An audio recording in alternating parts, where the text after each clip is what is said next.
दोस्तों, दिनांक 26 11वां महीना सन 2008 को हमारे कोतवाली में एक मामला आया। ये मामला था गुमशुदगी यानी मिसिंग का। जायसवाल जी का 16 साल का बेटा रॉकी उर्फ राम किशोर अपने घर से ही गायब हो गया था। और जब हमने छानबीन शुरू की तो शुरू में मुझे लगा कि रॉकी गुस्से से कहीं चला गया है, क्योंकि जब जायसवाल जी ने पूछताछ में बताया कि घटना की पिछली रात ही उनके बीच नई कार को लेकर बहस हुई थी। ऊपर से रॉकी के मोबाइल पर रिंग तो जा रहे थे पर रॉकी कॉल ही नहीं उठा रहा था। और जब हमने मोबाइल को ट्रेस किया तो हम मोबाइल का लोकेशन देखकर चौंक गए। दरअसल जो लोकेशन हमें शो कर रहा था वो रॉकी के कमरे का ही था। और जब हमने उस कमरे की तलाशी ली तो वो मोबाइल कहीं नहीं मिला। पर हमारी खोजबीन जारी रही, पर करीबन 6 महीने बीतने के बाद भी हम रॉकी का पता नहीं लगा पाए। पर सबसे हैरानी वाली बात तो ये थी कि रॉकी का मोबाइल बीते 6 महीनों से ऑन ही था, जिसका लोकेशन अभी भी उसके कमरे का ही शो कर रहा था। यही बात हम सबको झंझोरे हुई थी। किसी को ये समझ में नहीं आ रहा था कि अभी तक मोबाइल कैसे ऑन है।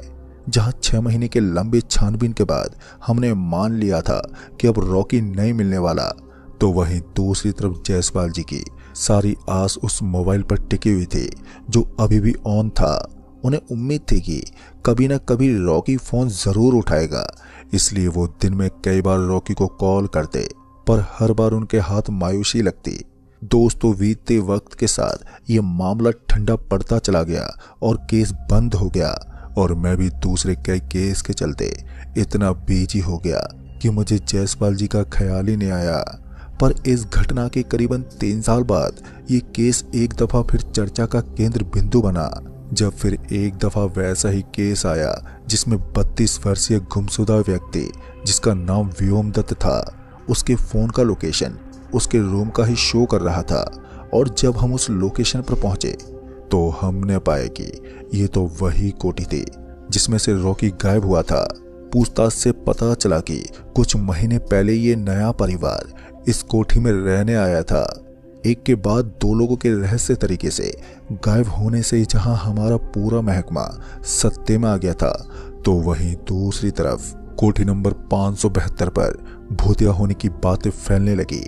कुछ तो रहस्य था इस कोठी का जिसका अभी पता लगाना बेहद जरूरी था। लिहाजा इस बार हमने उस कोठी नंबर 572 की छानबीन शुरू की। कोठी नंबर 572 की छानबीन में जो खुलासा हुआ वो और भी ज्यादा अजीब और पेचीदा था, क्योंकि अब तक 12 परिवार इस कोठी में रहने आए, जिसमें से 3 परिवार हमेशा के लिए गायब हो गए। और तो और इन 12 परिवारों ने ये कोठी खरीदी नहीं थी, बल्कि 5 रुपए की लॉटरी में जीती थी। छानबीन में ये भी पता चला कि जिन परिवार के सदस्य गायब हुए वो कुछ महीनों के बाद ये कोठी छोड़कर ही चले गए। और कोठी नंबर 572 की छानबीन से अब कई नए सवाल निकल कर आए, जिसमें से सबसे अहम सवाल था लॉटरी। क्योंकि अब तक की जांच से ये साफ हो गया था कि कोई तो है जो लोगों को जानबूझकर 5 रुपए की लॉटरी के बदले करोड़ों की कोठी दे रहा है। लिहाजा उस लॉटरी वाले तक पहुंचने के लिए व्योम दत्त जी की वाइफ से 5 रुपए की लॉटरी का जिक्र किया तो वो एकदम से रो पड़ी और रोते हुए बोले उन्हें वो लॉटरी नहीं लेनी चाहिए थी। मैंने भी मना किया था उनसे, पर वो बोले 5 रुपए में हम गरीब नहीं हो जाएंगे। पर मेरी फिक्र 5 रुपए को लेकर नहीं, बल्कि उस बच्चे को लेकर थी जो लॉटरी बेच रहा था। दरअसल उसके पूरे चेहरे पर अजीब से छोटे छोटे गड्ढे थे और उसकी एक आंख भी टेढ़ी थी। अब ये सुनकर कि 5 रुपए की लॉटरी कोई छोटा बच्चा बेच रहा है, मैं भी चौंक गया। और जब मैंने उनसे पूछा कि वो बच्चा कहाँ मिला था, तो इस पर व्योम दत्त की पत्नी ने बताया कि उन्हें वो बच्चा उस वक्त मिला था जब उनकी ट्रेन किसी दूसरी ट्रेन को पास देने के लिए किसी स्टेशन पर रुकी हुई थी। तभी कहीं से वो बच्चा उनकी खिड़की पर आके हमसे लॉटरी खरीदने की जिद करने लगा। उन्हें तो ये भी नहीं पता कि वो कौन सा स्टेशन था, पर इतना मालूम था कि पिछले स्टेशन का नाम भिडारा था। ये जानकारी लेने के बाद हमने रुक किया उस स्टेशन का जहां उस रात उस बच्चे से वो 5 रुपए की लॉटरी खरीदी थी, जो कि कंडोर स्टेशन था। ये छोटा सा स्टेशन होने के कारण यहाँ कुछ खास चहल कर्मी नहीं थी। इक्का दुक्का लोग इन नजर आए जो स्थानीय निवासी थे और जब उन लोगों से उस लॉटरी वाले बच्चे के बारे में पूछा तो कोई जवाब ही नहीं मिला। यहाँ तक कि जब हमने कंडोर के स्टेशन मास्टर से इस बारे में पूछा तो उनका भी यही कहना था कि उन्होंने कभी किसी बच्चे को लॉटरी बेचते हुए नहीं देखा। हर तरफ से नाना सुनने के बाद हमें लगने लगा कि एक दफा फिर हम डेड एंड पर आ पहुंचे हैं कि तभी मेरी नजर स्टेशन पर एक आदमी पर पड़ी जो मोबाइल पर बात कर रहा था। उसे देखकर मुझे ऐसा लगा कि मैंने उन्हें पहले भी कहीं देखा है। और फिर जब मैं उस आदमी के करीब गया तो वो और कोई नहीं बल्कि जायसवाल जी ही थे, जिनका बेटा आज से 3 साल पहले गायब हुआ था। जायसवाल जी को वहां देखकर जब मैंने उनसे पूछताछ की, आप यहाँ पर कैसे, तो उन्होंने एक नज़र मुझे देखा और बिना कुछ कहे वहां से जाने लगे। जायसवाल जी का यहाँ होना कोई इत्तेफाक तो हरगिज नहीं था, कुछ तो था जिसके चलते जायसवाल जी यहाँ पर थे। इसलिए मैंने उन्हें जबरन रोक लिया और पूछताछ शुरू की। शुरू में तो उन्होंने हमें मुद्दे से भटकाने की कोशिश की, पर जब हमने थोड़ी सख्ती बरती तो जायसवाल जी असल मुद्दे पर आए और बोले, आप लोग तो मेरे बेटे को नहीं खोज पाए, पर मैंने उसे खोज लिया है। पर जहाँ वो फंसा हुआ है वहाँ से मैं उसे सही सलामत निकाल भी पाऊंगा कि नहीं, बस इसी बात की चिंता मुझे खाई जा रही है। अभी जायसवाल जी ने इतना ही कहा था कि मैं उन्हें बीच में टोकते बोला, कहाँ फंसा है आपका बेटा, मुझे बताइए, मैं आपकी मदद ज़रूर करूँगा उसे वहाँ से सही सलामत निकालने की। मेरी ये कहते ही जायसवाल जी बोले, मेरा बेटा पिछले 3 सालों से उसी कोठी 572 में कैद है। जायसवाल जी के ये कहने पर कि उनका बेटा उसी कोठी में कैद है, मैं ठीक से समझ ही नहीं पाया कि वो कहना क्या चाहते हैं।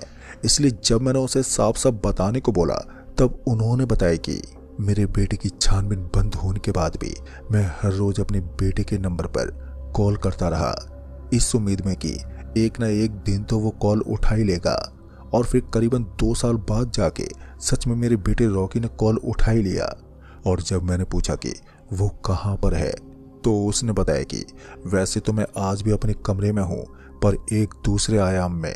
ये एक ऐसी जगह है जहाँ गहरी खामोशी है और जो इंसान है वो सिर्फ खुराक है यहाँ के जीवों का, जो कुछ कुछ इंसान की तरह ही दिखते हैं, पर विकृत शरीर इतना डरावना है कि उन पर नजर पड़ते ही चीख निकल जाती है।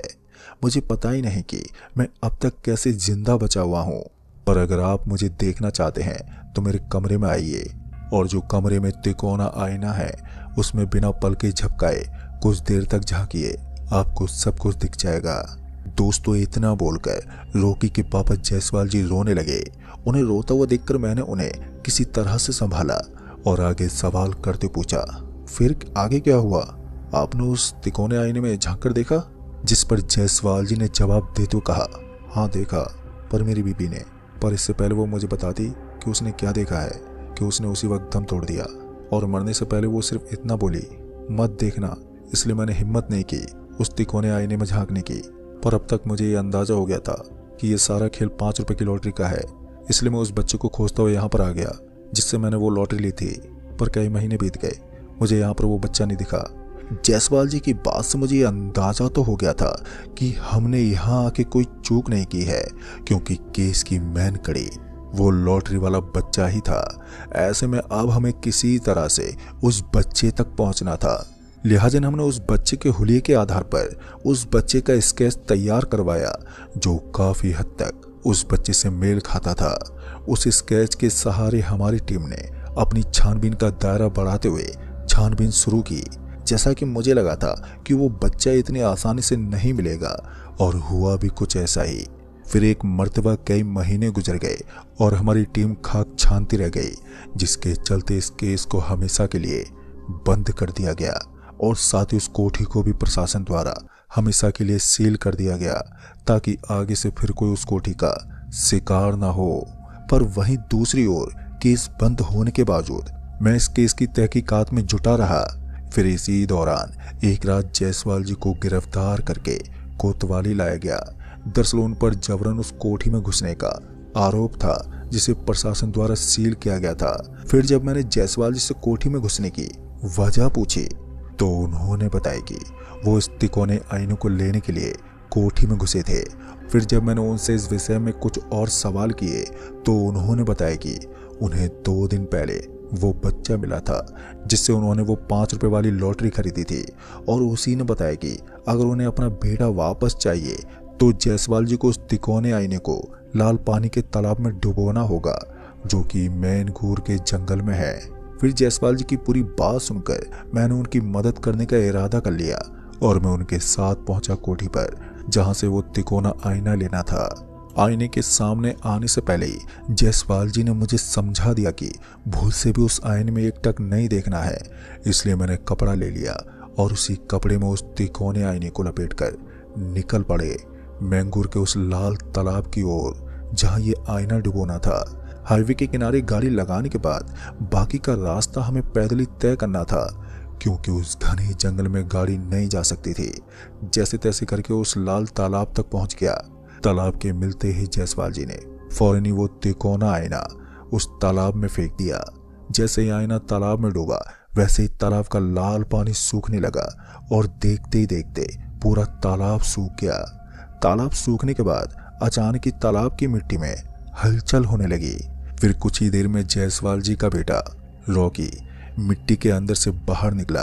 अभी वो बाहर ही आ रहा था कि तभी वो चीखने चिल्लाने लगा। रॉकी को चीखते चिल्लाते देख जायसवाल जी उसे बचाने के लिए तालाब में कूद पड़े। उनके उस तालाब में कूदते ही वो और उनका बेटा एकदम से उस तालाब की मिट्टी में समा गए और मैं इस नज़ारे को किसी मूर्ति की तरह देखता रह गया। मुझे कुछ भी समझ में नहीं आ रहा था कि मैं क्या करूं।